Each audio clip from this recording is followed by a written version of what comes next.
मित्रों, ये रानी पद्मिनी का जौहर कुंड है और रानी पद्मिनी और बाद की राजपूत रानियों ने और माताओं ने यहाँ पर अपनी लज्जा की रक्षा करने के लिए इसी कुंड में आत्मदाह कर लिया था, अर्थात जौहर कर लिया था। तो भारतीय इतिहास की बहुत बड़ी चीज़ है ये और त्याग, बलिदान और अस्मिता का एक सबसे बड़ा जीवंत रूप है। कम से कम हर राजपूत को तो ज़रूर आना चाहिए और इतिहास के विद्यार्थी को भी यहाँ पर अवश्य आना चाहिए ये दर्शन करने के लिए, क्योंकि ये तीर्थ स्थल है, हम सभी के लिए दर्शनीय स्थल है। ये जो है ये क्या है सर? मंदिर है। अच्छा, ऊपर का हिस्सा टूट गया है। हाँ, चारों तरफ से टूट गया, कल पीछे का पार्ट ही रह गया। इस मंदिर के बैक साइड में से भी पानी का तालाब देख सकते हैं। अच्छा जी, मंदिर के बैक साइड से। हाँ जी। और अगर आपको इंटरेस्ट हो हाँ, तो वो सामने जो मंदिर है ना, हाँ जी, उस मंदिर के वहाँ पर एक गेट है। हाँ जी। उस गेट से नीचे 30 सीढ़ी नीचे डिप में जाने का, जिसके अंदर एक गाय का पत्थर का मुँह लगा है, शिवलिंग बना है। उसके अंदर 1200 साल से पानी गिर रहा है। अच्छा अच्छा। सर्दी में गर्म और गर्मी में ठंडा। नेचुरल पानी आता है, पहाड़ों में से आता है। कैसे आता है, क्यों आता है, किसको मालूम है। गवर्नमेंट ने भी रिसर्च किया तो यहाँ कोई पता नहीं लगा पाया। उसके ऊपर एक छोटा सा वाक्य लिखा है कि जरना जरे गोमुख पड़े निर्भय नाथ की ठोड़, करोड़ करोड़ तपस्या कर गढ़ पावे चित्तौड़। वो नेचुरल पानी है और हिंदू संस्कृति में उस तालाब का महत्वपूर्ण ऐसा मानते हैं, किसी आदमी का देहांत हो जाता है हरिद्वार पुष्कर जाते हैं, इस प्रकार से उस तालाब को भी एक तीर्थ स्थल का दर्जा दिया गया है। तो मेन चीज़ चित्तौड़गढ़ का गोमुख कुंड, शिव मंदिर, जौहर कुंड और ये वर्ल्ड फेमस टावर। दोस्तों, अब मैं जो मॉन्यूमेंट आपको दिखाने जा रहा हूँ यह है विजय स्तंभ। यहाँ पर उत्कीर्ण पट्टिका पर लिखा हुआ है, महाराणा कुंभा ने मालवा के सुल्तान पर विजय की स्मृति में 37.19 मीटर ऊंचे इस भव्य स्तंभ का निर्माण 1448 ईस्वी में करवाया था। विष्णु को समर्पित यह स्तंभ 9 मंजिला है, जिसकी प्रत्येक मंजिल के सामने खुला हुआ छज्जा है। स्तंभ के ऊपरी तल तक जाने हेतु अंदर से सोपान बने हुए हैं। सबसे ऊपरी तल पर स्थित शिलालेखों में चित्तौड़ के शासक हम्मीर से राणा कुंभा तक वंशावली उत्कीर्ण है। संपूर्ण स्तंभ वास्तुशिल्प से आच्छादित है। विजय स्तंभ के ठीक सामने एक जौहर कुंड है, जहां पर 1303 में रानी पद्मिनी के द्वारा जौहर किया बताया जाता है। इसके साथ ही 1534 में एवं 1568 में क्रमशः रानी कर्णावती के द्वारा एवं अकबर के आक्रमण के समय 1568 में यहाँ पर राजपूत रानियों के द्वारा जौहर किया गया था, जिसके प्रमाण राजस्थान के स्थानीय ऐतिहासिक पुस्तकों में उपलब्ध है। मूछों पे है ताव जिसके पगड़ी में है जान, गौर से देखो ये है मेरा प्यारा राजस्थान। अरे गौर से देखो ये है अपना प्यारा राजस्थान। राजपुताना शान यहाँ पे महाराणा का मान। अरे राजपुताना शान यहाँ पे महाराणा का मान। गौर से देखो ये है अपना प्यारा राजस्थान। अरे गौर से देखो ये है अपना प्यारा राजस्थान। मित्रों, हम आ गए हैं इस समय चित्तौड़गढ़ के दुर्ग पे और कहा जाता है कि चित्तौड़गढ़ का जो दुर्ग था वो अभेद किला था, जिसे भेदने में मुगलों को, सल्तनत काल के सुल्तानों को कई सारी समस्याओं का सामना करना पड़ा।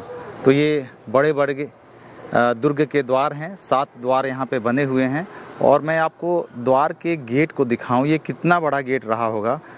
अभी तो यहाँ पर नगर बन चुका है, ये कितना बड़ा गेट रहा होगा और कितनी मजबूत लकड़ी रही होगी कि 700-800 वर्षों तक भी ये बड़े आराम से टिकी हुई है। और इस पर जो नक्काशी किए गए हैं कलश के, हाथी के और अलग अलग हिंदू रीति रिवाजों से संबंधित, ये पूरी की पूरी इस पर नक्काशी की गई है। पत्थर के टुकड़ों को तोड़ा गया है, तोड़ के इस पे नक्काशी की गई है।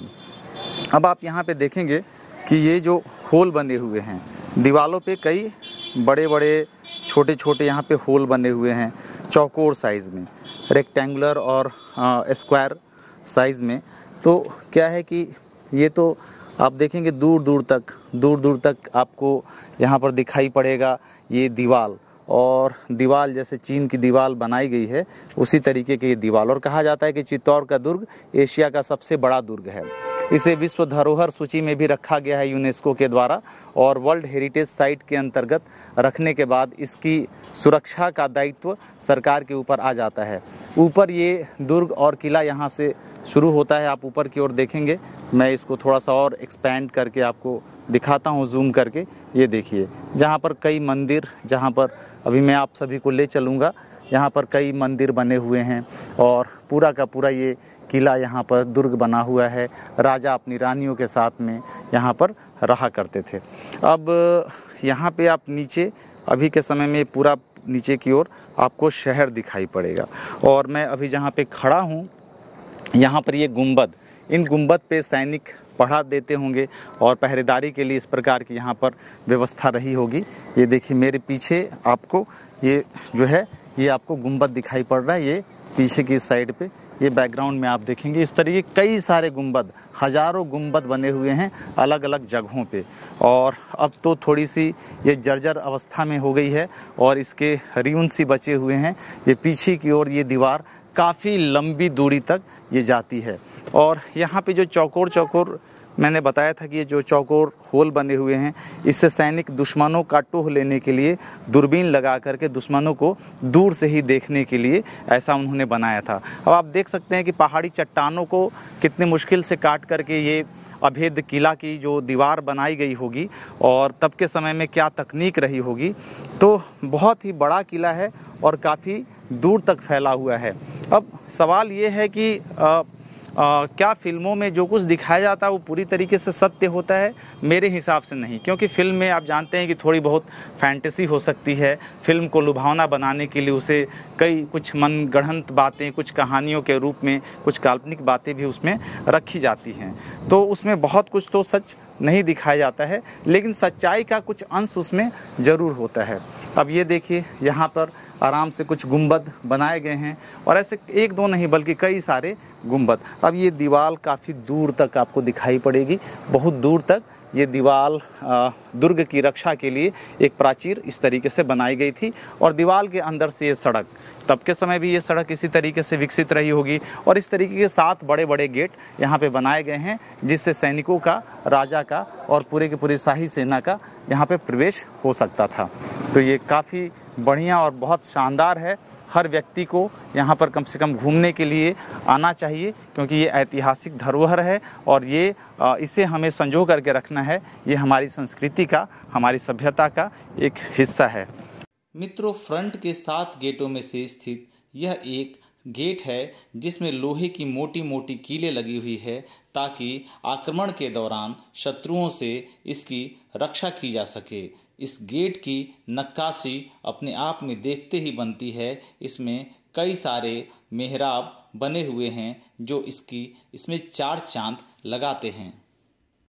अब हम आ चुके हैं किले के अंदर स्थित गोमुख कुंड में। यहाँ पर पत्थर का एक गाय बना हुआ है जिसके मुख से लगातार पानी आते रहता है। यहाँ तक कि हर एक प्रकार के मौसम में यहाँ पर लगातार पानी आता है। जल पूरी तरीके से मीठा है और इसी जल के माध्यम से बगल में एक कुंड बना हुआ है। आप यहाँ पर शिवलिंग पर जल चढ़ा सकते हैं एवं भगवान शिव की स्तुति कर सकते हैं। मैंने भी आराधना किया, स्तुति यहाँ पर किया।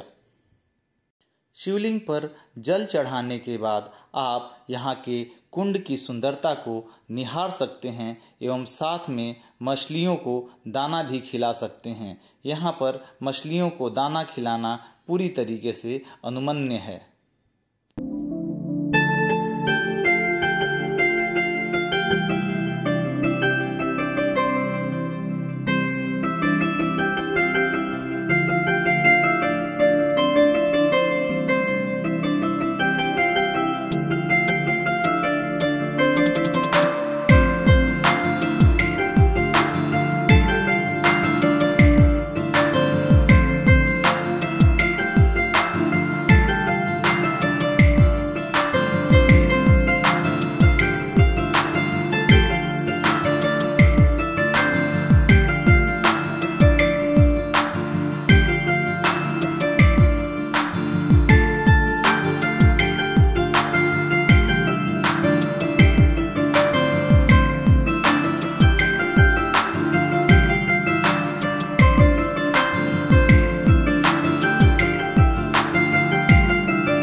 मित्रों, इन पवित्र स्थलों का दर्शन करने के बाद हम गए रानी पद्मिनी के राजमहल में।